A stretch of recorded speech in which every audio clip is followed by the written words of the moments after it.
Hi folks, let's get started. I'm sorry, I look like a fright, but I do have a nice tree behind me, so hopefully that makes up for something.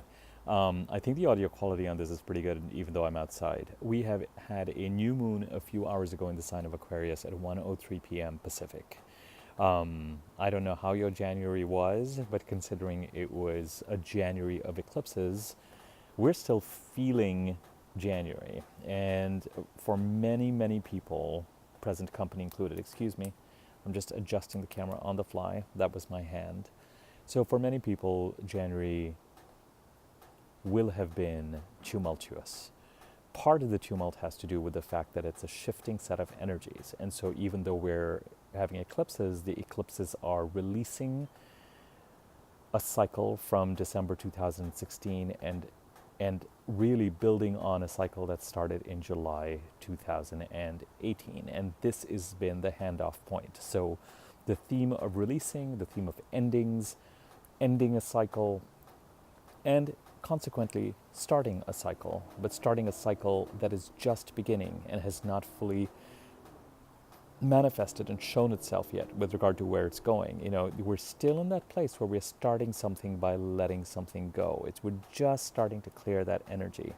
And indeed, this new moon on February the 4th, 1:03 p.m. Pacific, so February the 5th or February the 3rd, wherever the hell you are, if you were to say describe this new moon in one sentence, I would say here we are. This is the start of 2019. January was pivotal and critical, and it was the start of 2019, technically, as have been energies that have been around since November the 15th. But a lot of the energy of January was about releasing, finalizing, letting things go. And February the 4th marks really the beginning of 2019 with regard to what is it that is trying to manifest itself? What is it that we're trying to grow? Where are we going? The answers are not here yet, but guess what? We get to define them and we get to start putting them together. March, indeed, the last part of February, the very last part of February and March are going to be quite interesting. Let me just explain why.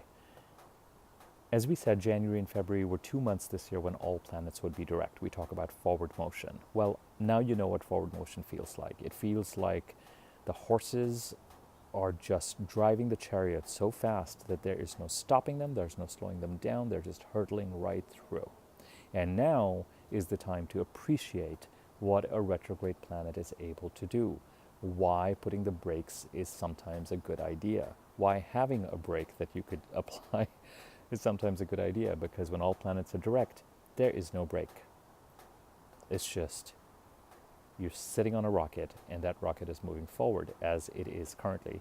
We have technically we have till about March the 4th or 5th, I forget which day Mercury goes retrograde. We have March the 5th, I think, when a planet goes retrograde, but really let's just say that we have till about the last week of February, let's just say that we've got February to really kind of continue to experience this forward momentum. Certainly the first 3 weeks of February continue to be all systems go. Okay, it is a new moon, so it means that energies last 48 hours. Some of you may have felt sleepy, tired, needed to rest, flat, depressed, hopeless, blah, blah, blah. The new moon has happened, and now it is time to move forward. And energies will accelerate over the next 2 weeks till the full moon, and then come down till by the time of the next new moon 4 weeks from now. So that part of the cycle is also going.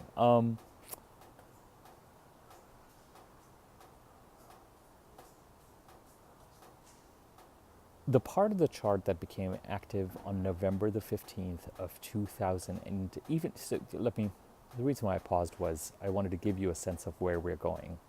Certainly, insofar as there's been forward movement, insofar as a lot of the work in January was about releasing the old, understanding resistance, understanding letting go, understanding that what has been prepared for us might actually be somewhat exciting, might be interesting, might be what is right for us for whatever reason, even though we can't quite see it yet.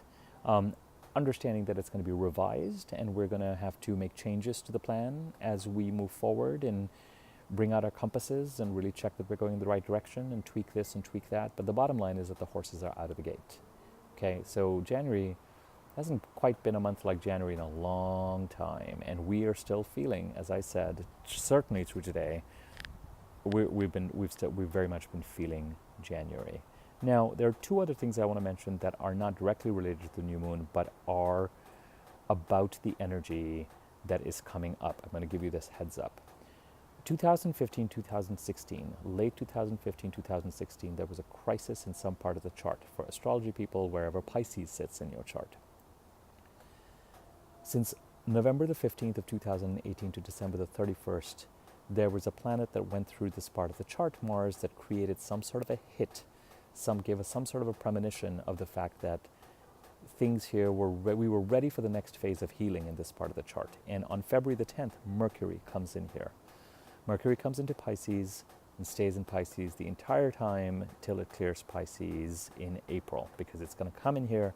In March, it's going to be retrograde, then it's going to go direct, and then it's going to be out of here in mid to late April. So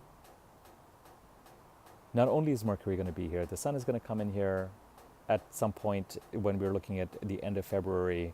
There's going to be a new moon here in March. The bottom line is as follows. Even though the new year has started, even though we're having a new moon, even though January is behind us, even though there's forward motion, number one, in the month of March, we will be asked to put on the brakes and review and revise and finish up certain things, because right now we're moving forward so fast that it may be that we're galloping, and at some point we just kind of need to revisit and finish certain things up. What these things are may well be things that show up between February the 10th to March the 5th. But they could be things related to December and January, or just past stuff. They could be things related to 2015, 2016, especially the first 3 quarters of 2016. Wait and watch and see. Okay? By the time you head into April, there's a sweeter, more resolution-friendly energy in the air. So it's as if February is going to set us up, March is going to be intense, and then April will bring the answers that we need to say, all right, enough. We've finished what we need to finish, and now let's put the bomb on and let's actually do the healing work and move forward.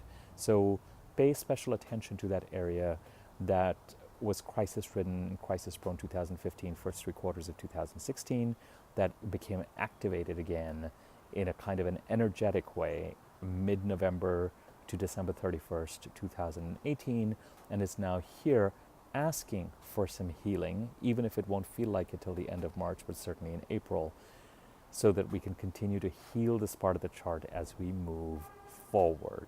Okay, so we've covered 2 things there.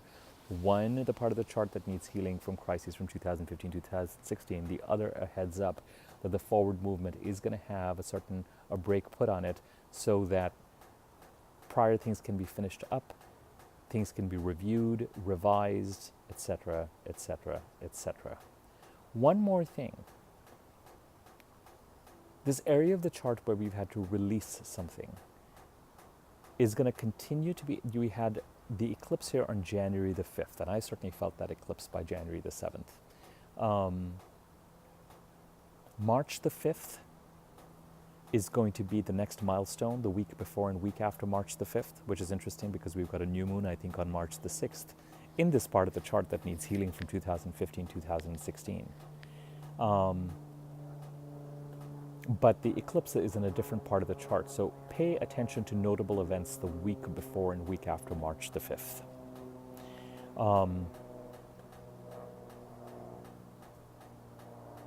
The energy of what needs to be released may really be quite strong and quite potent for the rest of 2019. So the sooner you understand where these energies are at play, the sooner you can cooperate with letting what wants to be let go, go.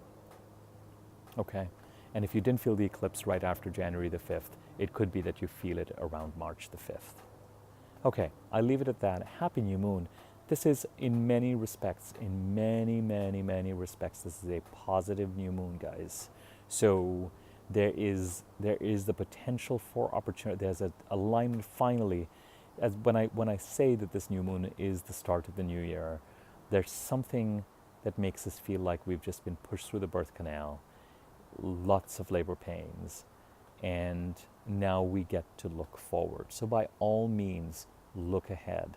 And it's not as if the eclipses are behind us completely, because we're still feeling and we're going to be dealing with their fallout.